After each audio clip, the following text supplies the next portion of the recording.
Yep, that's me. I bet you're wondering how I ended up in another world face to face with a giant rhinoceros. Well, it might make more sense if I just start at the beginning. When we reach the end of our life, I'm sure we're all hoping we will be left with little to no regrets. But life is filled with many paths we choose to go down, leaving many paths unventured, never knowing what could have been if I had just done that one thing. Heck, even the most successful and fulfilled of people reach the end of their story wondering, maybe I could have accomplished more if I had just done that one thing. This is the predicament of Aikijutsu master Takamura Kaichi. He spent life perfecting the martial art of Aikijutsu, the Japanese martial art that focuses on throwing your opponent and subduing them using the movement of your attacker against them. Kaichi attracts challengers from across the world due to his mastery of the martial art. His most recent challenger was taken down as easily as you can blink, but it makes him realize that he yearns for a bigger challenge. Humans are not cutting it. Maybe it's time to seek out what's next.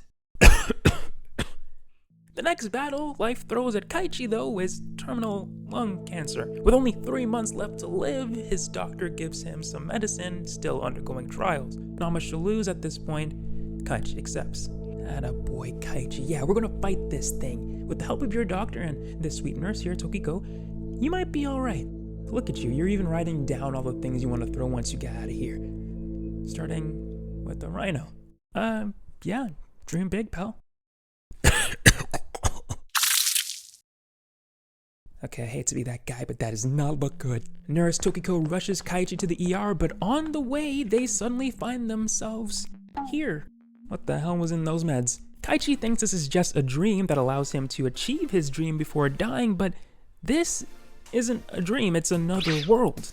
The world you'd expect any isekai protagonist that was recently hit by a truck to end up in. Here, Kaichi can regain his health by doing what he came to desire in his last days. Challenges. Tokiko and Kaichi make friends venturing across this strange world in search of a way back home, but is that what Kaichi wants? Leveling up here keeps his cancer at bay. Maybe this adventure to another world could be the last hurrah for this Aikido master. Tokiko, though, yeah, this place might send her to an early grave. Kaichi may be old, but he has the guts and attitude of a young shonen protagonist, while also having the humility and wisdom of an old master. Munakata, the author and the artist of the manga, has a really refreshing art style, especially for the isekai genre. I find a lot of manga in this particular scene end up looking a lot like each other. So I think it's great that Munakata is able to set himself apart from his cohorts with his fun and energetic art style right from the jump.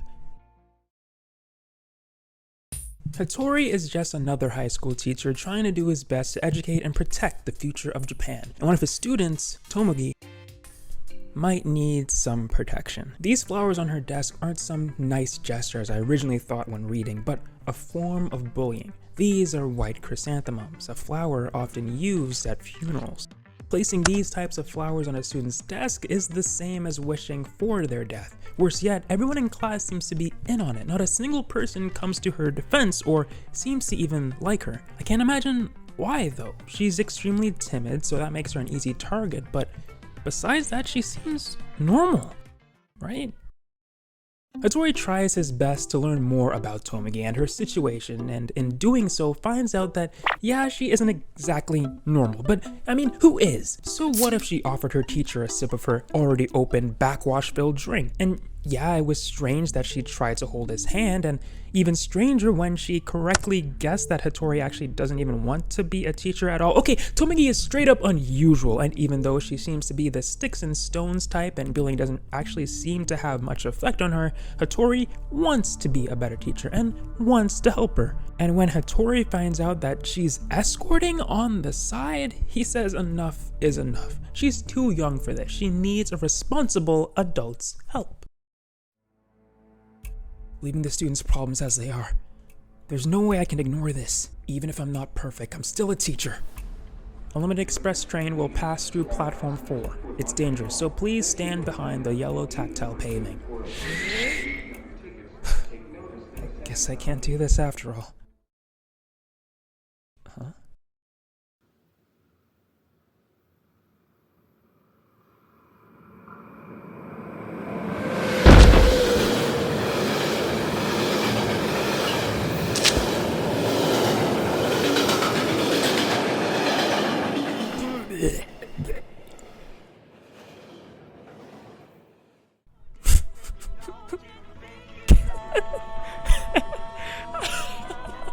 In my ordinary life, is it a demon or an angel that has descended?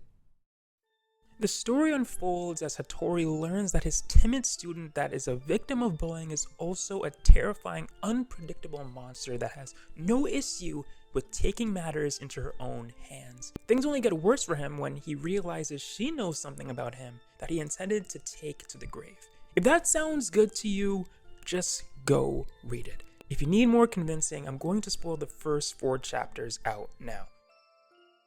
Okay, I want to give a little bit more context and set the scene before we dive into Hatori's big secret. Like, why is Hatori so adamant about helping out Tsumugi with her bullying problem? I mean, it should be this way, but let's be honest, a teacher going the extra mile to prevent bullying beyond the bare minimum is rare. What? I'm just being a cynic. Maybe Hatori is just a good guy. Yeah, maybe. When Hatori just started out as a junior teacher, he had this student, Tomita, and Tomita was being bullied. Sadly, she ended up passing away. Because of the bullying, you ask? Well, not exactly. The bullying Tomita was subject to was bad. Not that there's a good kind, but it was the kind of harassment she would skip school to avoid. Walking home one night, Hatori witnessed a group of students crowded around someone, and that someone was Tomita, stripped down to nothing but her skin and forced to jump into a river in an underpass. What did Hatori do, you might ask? Well, the guy didn't jump into action the moment he saw her. He didn't even jump into action the moment she hit the water. A weak Tomita was all he could muster as he walked over to the river once the coast was clear, a good couple of moments after the bullies left. Tomita, are you okay? Hang in there. The sensei's here to save you. Leave me alone. Just let me die. Idiot, there's no reason to die. If you die, you're just letting the bullies win. Huh? Wait, you were watching that? You saw all of that and you didn't do anything until now? You stood by until I jumped? Who are you to tell me not to die? You're all talk. What? You're not even a model teacher. In fact, you should never become one. I want to tell everyone. I'll ruin your career. I'll tell them you're the worst student teacher who ignored bullying. No way. If she does that...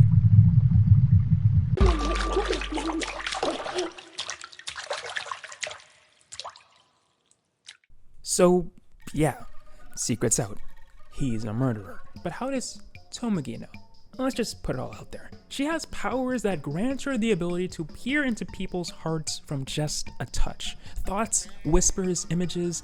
The reason she pushed that man off the platform earlier was because he too was a killer and she knew it. But Tsumugi isn't using her power for justice, at least not in her eyes. It's like a misbuttoning, huh? Imagine you're on a crowded train and you notice that the person in front of you has their shirt buttoned wrong.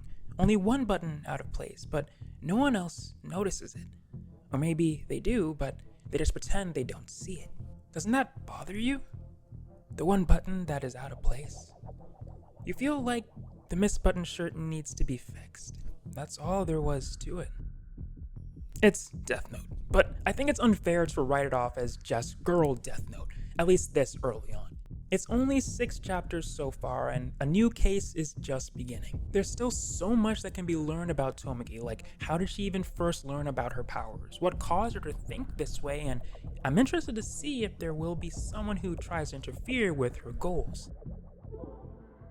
When I look at this picture of Tsumugi, I think cute is my gut reaction, but I look a little longer and I just get unsettled. I think it's the eyes. It just makes me feel like she's looking into my soul, and the thing is, she is. Looking back on the first chapter, knowing that she knows what she knows about Hatori makes her fake smiles all the more creepy. What's even creepier is that the manga makes you aware that everyone is faking their smiles.